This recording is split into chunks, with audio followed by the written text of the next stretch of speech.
দেখুন, নির্বাচন যাবে আসবে, আমরা বারে বারে বলছিলাম যে নির্বাচনের ফলাফলের পর যাতে এলাকায় শান্তি বজায় থাকে, কিন্তু আমরা দেখলাম যে আমাদের সুতাহাটা ব্লকের এই গোয়াবেড়িয়া অঞ্চলের সিধরপুর আমাদের এই পার্টি অফিস, দীর্ঘদিন ধরে এই পার্টি অফিস, এত কিছু গেছে, কোনোদিন এই পার্টি অফিসের ওপর আক্রমণ হয়নি।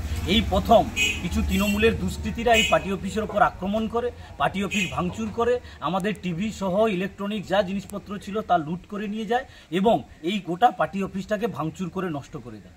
আমাদের এই এলাকায় আমাদের কিছু সিপিআইএমের কর্মী, কেউ পোলিং এজেন্ট ছিল, কেউ এলাকার বুথ কনভেনার ছিল, তাদের বাড়িতে গিয়ে অশ্লীল ভাষায় গালিগালাজ করা এবং সবচেয়ে দুর্ভাগ্যজনক বিষয় যেটা, যে তাদের বাড়িতে যে জলের লাইন, সেই জলের লাইনটাও পর্যন্ত কেটে নিয়েছে, যে তারা নির্বাচনে সিপিআইএমের হয়ে এলাকায় প্রচার করেছে, সিপিআইএমের হয়ে কাজ করেছে বলে।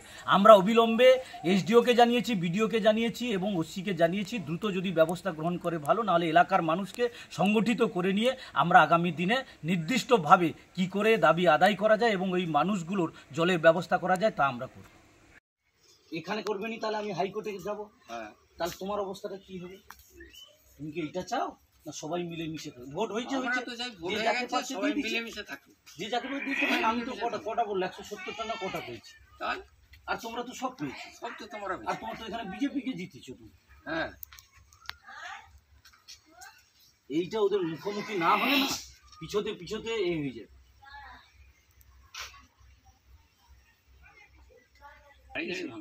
জলের লাইনে কাটা কেটে এটা কি এই যে পাইপের লাইনটা, জলের লাইনটা বন্ধ করে দিচ্ছে, মানে জল খাওয়া কম, জলের লাইন কেটে দিচ্ছে। হ্যাঁ, আপনি যেটা থেকে আসেন